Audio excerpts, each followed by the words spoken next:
Since ancient times, the religious curiosity of other people under the Egyptians was massive. They have developed a complex system of beliefs and rituals that are surprising to the present days. Egyptian religion has a wide variety of gods, which are represented in numerous ways, some being defined by myths, others by geographical location or attributes granted for them.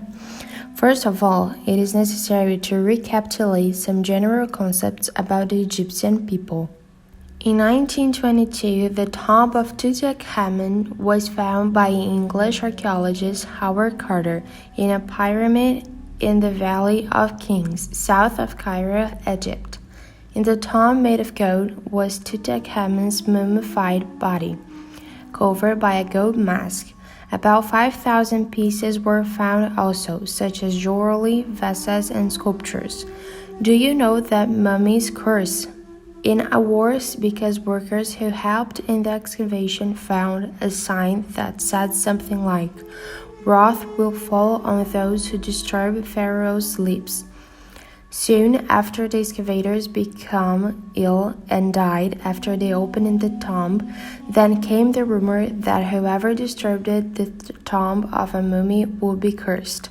But it's likely that they have been infected with toxic substances that have accumulated in the sarcophagus over time.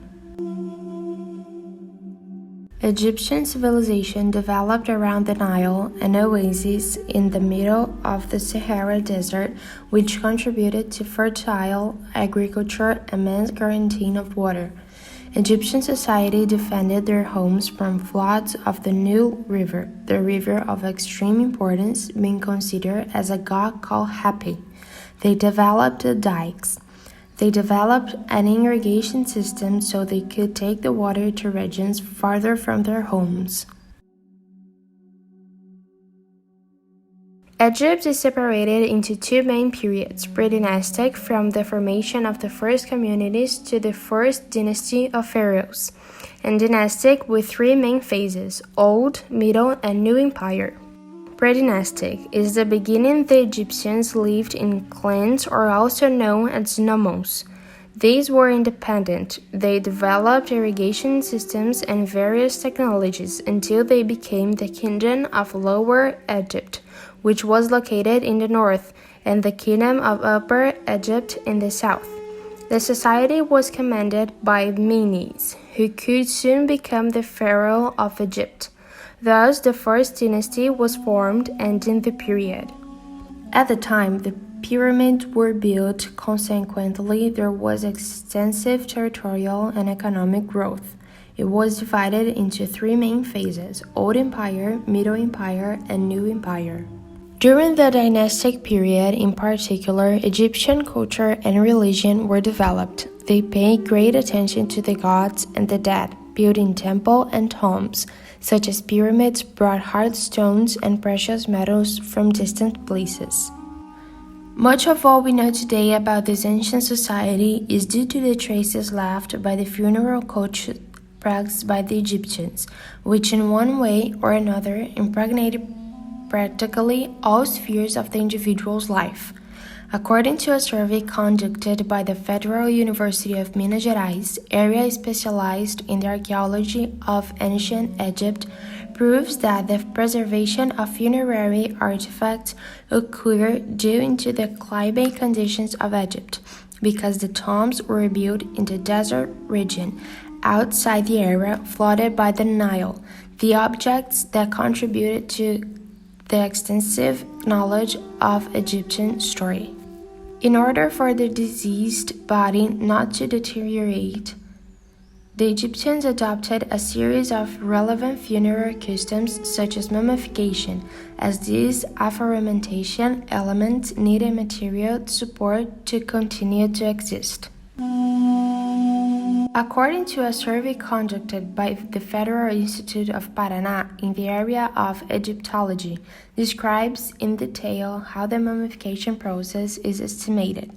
Death was celebrated because Anubis, god of death, had his totemic representation, the jackal, an animal that opened the tombs and fed on the flesh and bones of the deceased. This association was probably linked to the fact that humans were at the mercy of nature. Thus, there was tendency to anthropomorphize the deities and knowledge expand about the techniques that could control the environment in which they were inserted. Death wasn't considered the beginning of a new life or the end of earthly life, but an extension of it. The heart was the center of the individual core and of these thoughts, emotions, feelings, and actions. The organ was generally kept inside the body of mummies because it was believed that with it the dead would be able to preserve their anatomical and emotional autonomy in post-death life. In addition, the religion's foundation provided by the Book of Dead, a manual of instructions and enchantments that should be used by the deceased when he left in order to overcome possible challenges that prevent him from continuing his journey, made the mummified presence of the heart of extreme importance.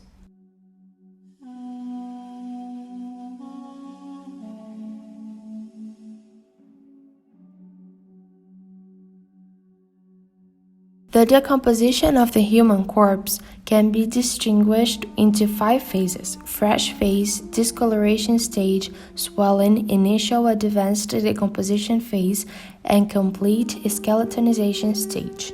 First, the body that would become a mummy was placed on a table and washed with a river water. Therefore, to prevent decomposition of the body, the internal organs were removed. Only the heart remained because was mentioned earlier, the Egyptians believed that it was the center of intelligence and the life force of man. The dehydration began a process that prevented rotting of the mummy. For this, the body was filled with natron, a common salt at the time, and remained so for 40 days. During this time, salt sucked liquid from the body. After dehydration, the body was washed again and received fragrant oils and herbs. Afterwards, its interior was filled with sawdust and dry plants so as not to deform. Only then did the body begin to be bandaged with strips of line, which reached up to 20 layers. The sequence to wrap the linen around the body is started at the head and went to the hands, feet, and then the rest of the body. At this stage, the priest who commanded the ritual, he wore a mask of Anubis, the god of death. In the end, the mummy went to the sarcophagus and then to the tomb, which could range from very simple tombs to great pyramids.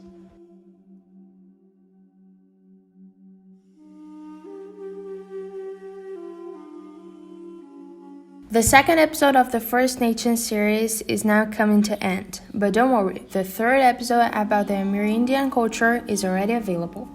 Thanks for watching this episode, and we'll see you on the next adventure.